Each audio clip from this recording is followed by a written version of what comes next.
is CTV News. Good evening. Thank you for joining us tonight.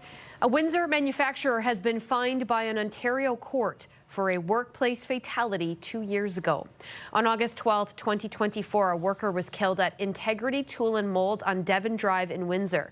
The Ministry of Labour says the employee put a machine in automatic mode before entering the enclosure to repair it, and he was killed. Subsequent investigation revealed the worker was not properly trained on lockout procedures, and the electrical lockout points were also mislabeled.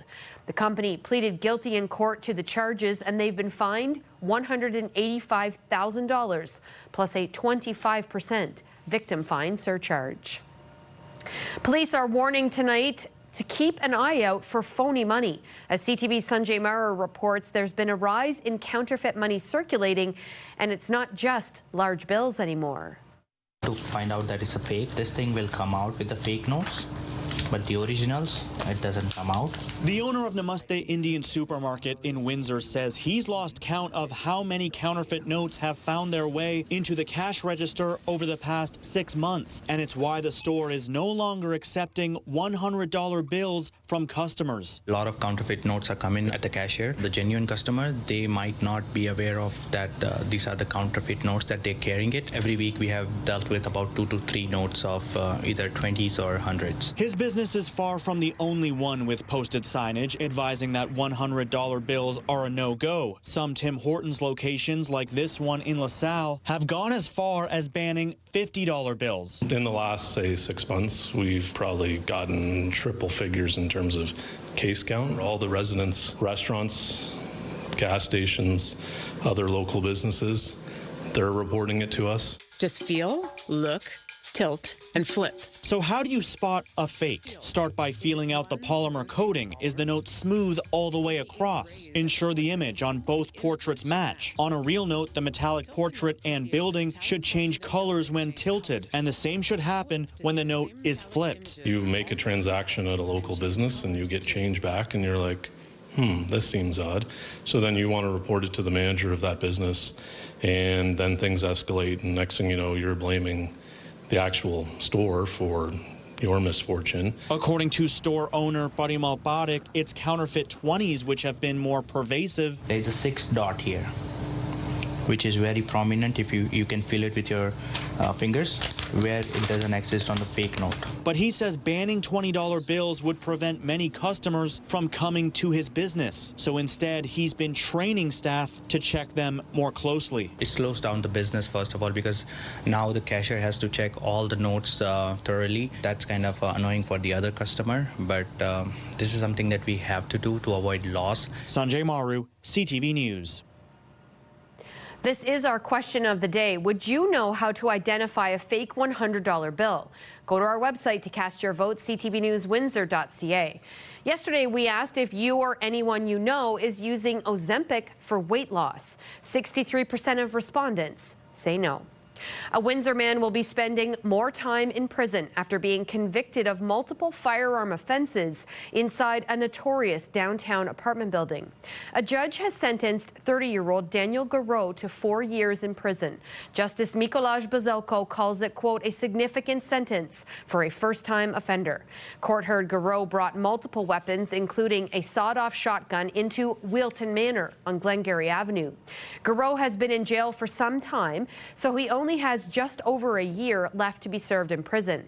Once released, he'll be on probation for 3 years, and he'll be banned from being within 50 meters of the apartment building. Meantime, in provincial court, a trial continued in the fraud charges against Sushil Jain. The 81-year-old has pleaded not guilty to a number of charges. He's accused of misappropriating more than $800,000 from the South Asian Centre of Windsor. The organization's current president testified today about how they handle grant money and membership fees. Jain's lawyer is arguing the group's financial practices were sloppy.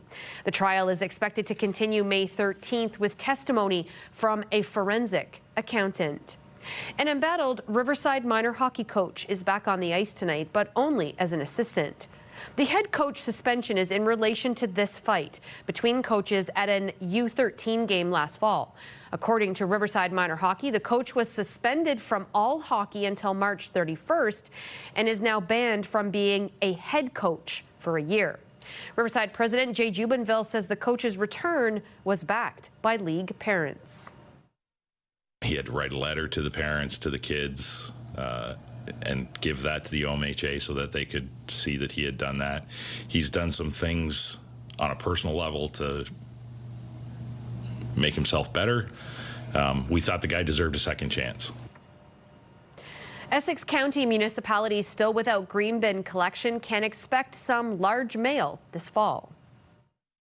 So just after Labor Day weekend, we'll start doing the delivery to the Phase 2 municipalities, which is Leamington, Amherstburg, and Kingsville. Green bins, just like these ones, will be dropped off at homes starting in September. That's expected to give residents time to prepare before collection begins in November.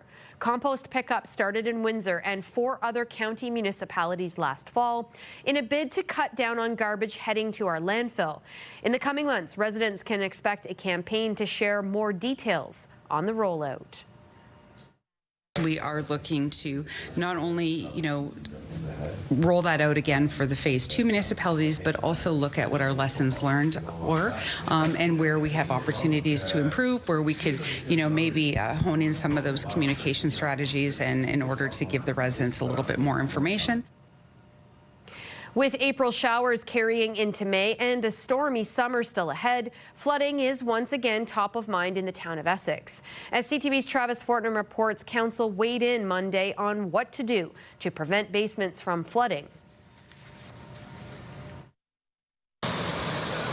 They are unpleasantly familiar sights and sounds in parts of Essex after a heavy rain. One of the first things that came up when we moved to Harrow was the flooding issues. For Harrow resident Rachel Mills, flooding has become part of life in her community. Every time it rains, I kind of get a bit of anxiety thinking that, my neighbors, if it rains a little bit longer, and maybe my neighbors are going to flood, maybe the businesses are going to be impacted. That's why Mills took her concerns to town council Monday, as Mayor Sherry Bondi brought forward a motion to create a flooding task force aimed at digging deeper into long-term solutions. But Town Infrastructure Director Kevin Gerard pushed back, saying a town-wide master servicing plan is already underway, including flood analysis, public input, and consultant work. It would require additional staff resources and may slow implementation of the work in the master plan by redirecting effort into management of a separate process. Instead, Gerard proposed a flood advisory committee made up of members of council working alongside staff and consultants. A pivot Mayor Bondi said she wasn't expecting. Respectfully, I wish I would have had this information ahead of this meeting. Bondi says the idea isn't dead and she's still pushing for a task force model, pointing to a similar one in Essex Center a decade ago that led to real changes. It came back with recommendations which we've since implemented. For Bondi, the difference is who gets a seat at the table. If we get the community involved, we get some potentially local plumbers, farmers that know the lay of the land, people with drainage expertise in the community. Town staff will report back to council May 19th when members will decide whether flooding solutions move forward through a task force or a different path. Residents simply say the focus can't fade. It's just a very important time to prioritize local community resilience. Travis Fortnum, CTV News. In Leamington, Erie Shores Health Foundation is recognizing some philanthropic kids. Lauren, Ty, and Kirsten Bergeron have raised more than $262,000 in the last 13 years. Their most recent event raised $48,000 alone. Those funds will be split between Erie Shores and the Windsor Cancer Center. CTV meteorologist Gary Archibald has your full weather details coming up in 2 minutes' time. Then later in our newscast, we check in with the family and colleagues of Senior Constable John Atkinson, killed 20 years ago today. CTV meteorologist Gary Archibald joins me now with a full look at the weather, which I understand includes some rain. Some rain. You're right about that. Good evening, Michelle. Good evening, folks. Still looking at this line, this disturbance, a wave of activity that, in addition to the wet weather, was windy-ish, certainly through parts of the evening, windier this morning, and temperatures suppressed, below seasonal.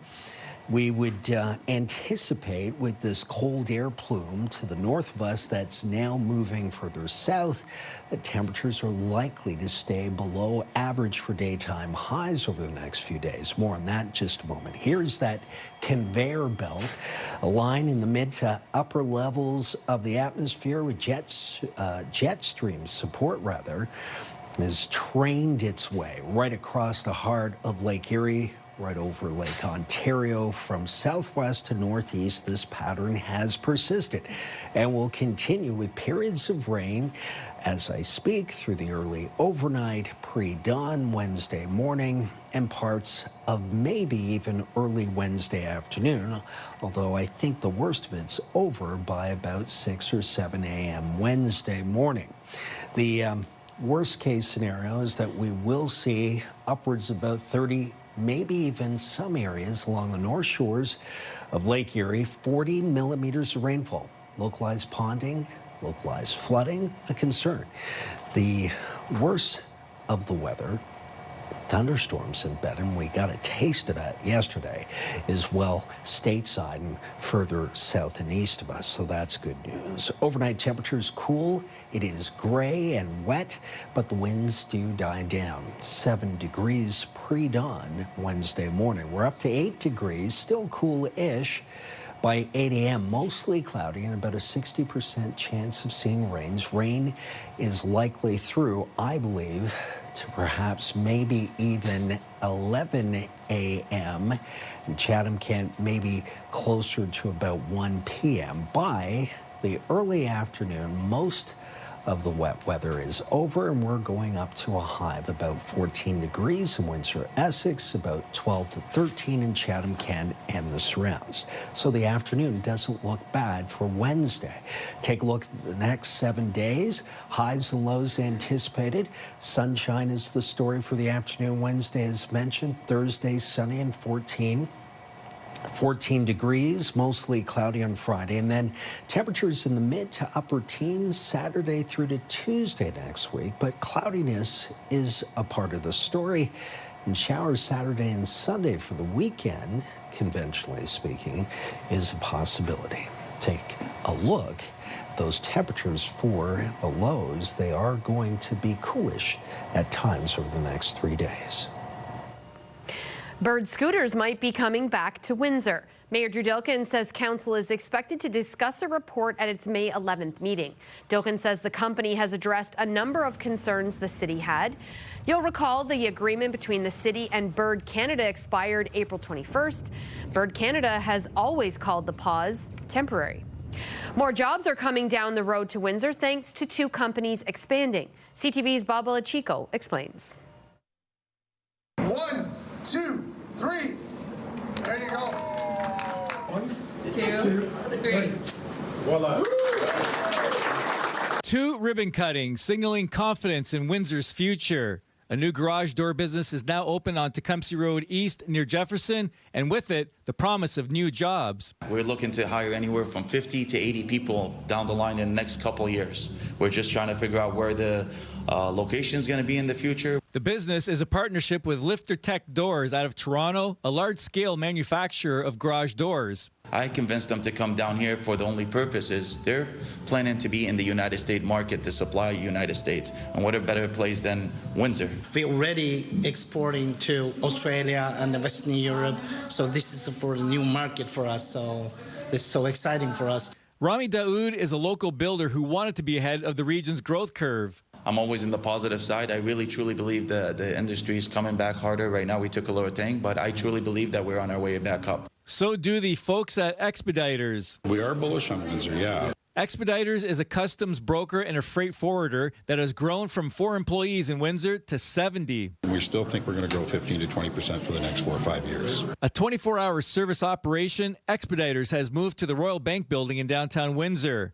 Mayor Drew Dilkins points out part of their future growth lies in the opening of the Gordie Howe International Bridge and development of the Sandwich Southlands, which will be home to some of Expediter's future customers. I'm excited about the announcements that have been made today, but I'm even more excited about what's in the pipeline and the announcements that are yet to come. There's so many trucks, as you know, crossing the border here every single day, and we're taking a small part in making sure that those goods are flowing to Canadians, to warehouses, to depots, to factories, to homes. Bob Belichico, CTV News.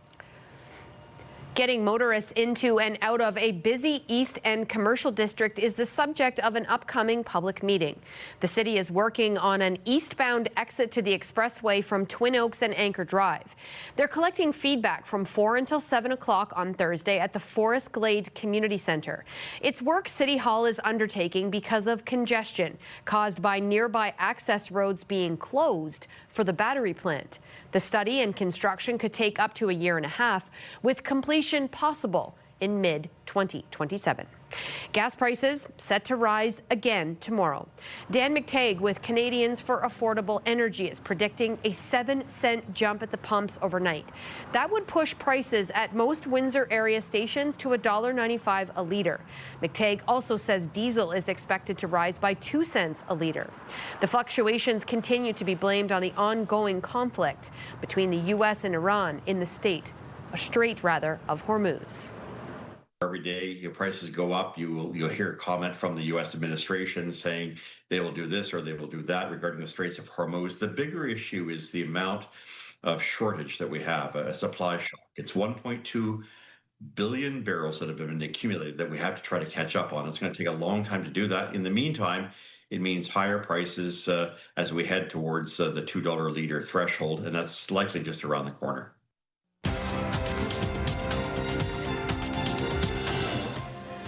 On the markets, the TSX fell 72 points, but in New York, the Dow gained 356 and NASDAQ added 258.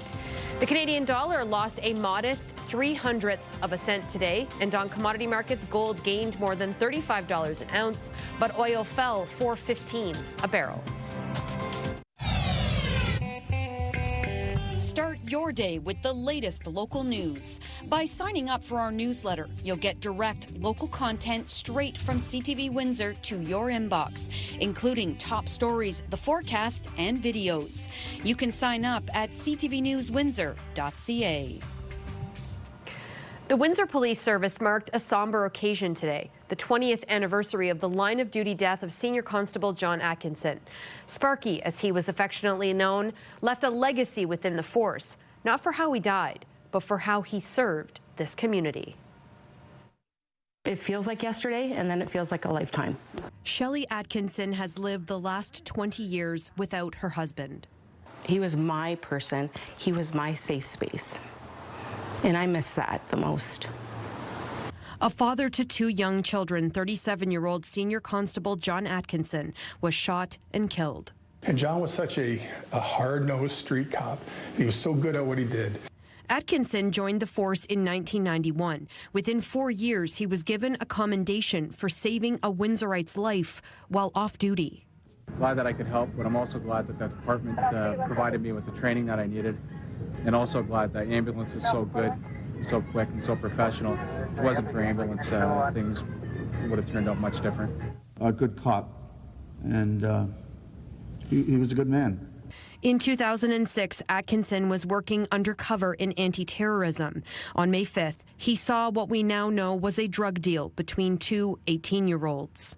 Constable Atkinson approached these individuals, and during this time, a firearm was produced, and Constable Atkinson was shot. He wasn't investigating the 2 men. Atkinson saw a crime, and he intervened. John identified himself, and after he was shot, his badge fell to the ground, and his badge was open on the ground. That's how Dave DeLuca knew it was John, because he noticed John's badge number. Former reporter Teresina Medeiros heard the frantic police dispatcher say, "Officer down." I got into the news vehicle, rushed over to the scene. The police tape had not been up yet at that time. And I recall getting there and seeing the body covered and wondering to myself, why aren't they rushing the individual to the hospital? There was nothing paramedics could do to save John Atkinson. Police, however, arrested 2 teenagers within an hour of the shooting.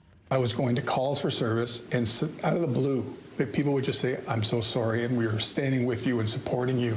That's what I remember the most, to be honest. A memorial materialized on Seminole, and the community held a candlelight vigil. I feel bad for his family and stuff. I think it's great even for the community to come out and show their support. Then Windsor had to host the largest funeral in its history. Windsorites lined the funeral route for hours with out-of-town dignitaries honoring a local hero. True heroism is not the urge to bypass others at any cost, but the urge to serve others no matter the cost. London came here and answered all our calls that day. It was an amazing gesture so we could all attend the funeral. Within 18 months, the focus turned to court.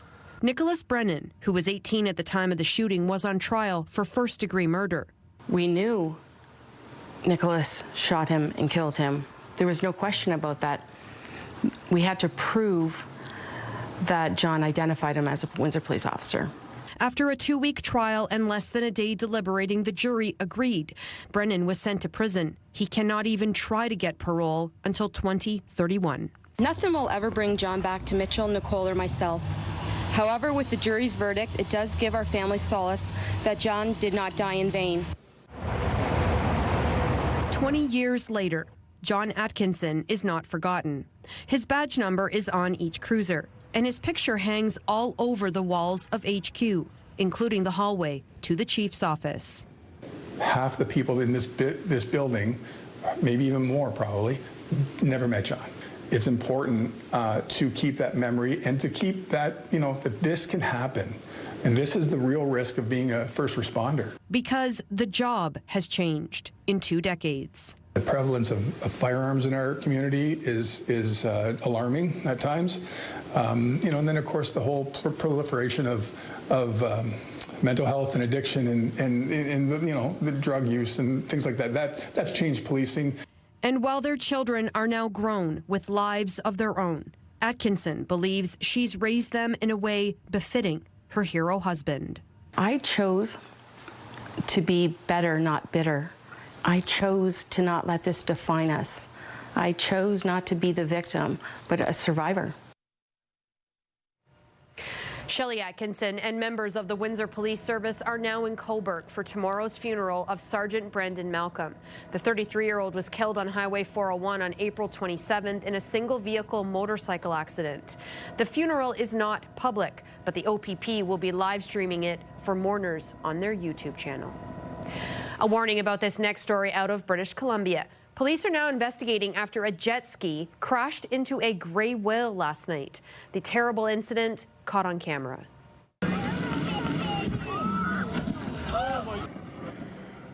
There were gasps and curses from those who gathered to watch the animal, which had been feeding in the area for the past week. A witness to the crash is speaking out. It was awful to watch, to be honest. I have a lot of concern for both the whale and the person. Right afterwards, there was 2 sailboats in pretty close to the man, and he yelled out saying, "I need help." The video shows the whale surface and spout before the jet ski hits it and flies into the air before crashing. The rider was taken to hospital with serious injuries. Vessels are required to stay at least 100 meters from whales in Canadian waters. Discussion here at Windsor City Hall. Windsor's top stories. A major project is about to get underway. Breaking news alerts. Severe weather is a possibility. And watch live. Good evening, and thank you for joining us. Download the CTV News app. Entrance to this summer's Essex Fun Fest is by donation. The event chair says Ken Knapp Ford, Countryside Chrysler Dodge, and Jeff Smith's County Chevrolet have all stepped up to cover the cost for the event. Admission will be by donation or what you can afford at the gate. The hope is to just break even. The 37th edition of the Essex Fun Fest runs July 2nd through the 5th.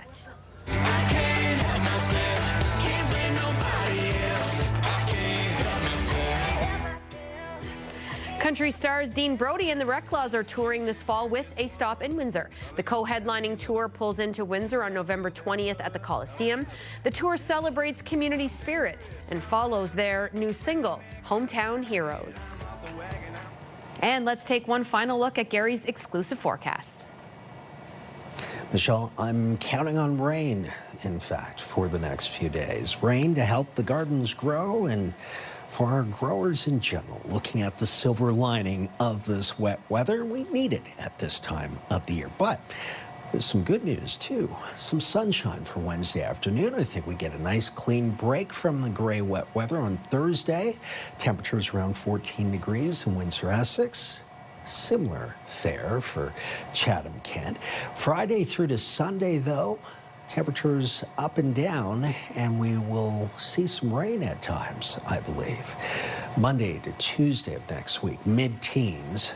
Average temperature at this time of the year is closer to 18 in Windsor, Essex, about 17 in Chatham, Kent. So we are cool and below seasonal by a few degrees. Keep the umbrella nearby. It's likely going to be needed. That's a look at your weather. Good night. Downtown Windsor will be turning blue and red, a public display of the support for the Detroit Pistons and the Montreal Canadiens in their respective playoff pushes. The Downtown Windsor Business Improvement Association will turn the decorative LED lights lining Olette to the team's colors starting tonight. It's to boost local fans for the Detroit Pistons against the Cavs. And then on Wednesday, the Montreal Canadiens face the Buffalo Sabres in the second round of the Stanley Cup playoffs. And sticking with the NHL for another moment, good news for Leafs Nation at the NHL Draft Lottery. Who gets the first pick of the draft? Draw. 12. The Wow. number 12. The number 12, the Toronto Maple Leafs have won the NHL Draft Lottery, and Matt Sundin is smiling ear to ear. And why not? It's a good start to Sundin's newly announced job as incoming Senior Executive Advisor of Hockey Operations. The Leafs didn't make the playoffs this year, but now at least they have the top pick in the upcoming draft. TSN is ranking Gavin McKenna and Ivar Stenberg as the two leading options at the top of the draft. That's all the time we have for now. Thank you so much for supporting local news. I'll see you right back here Wednesday night at 11.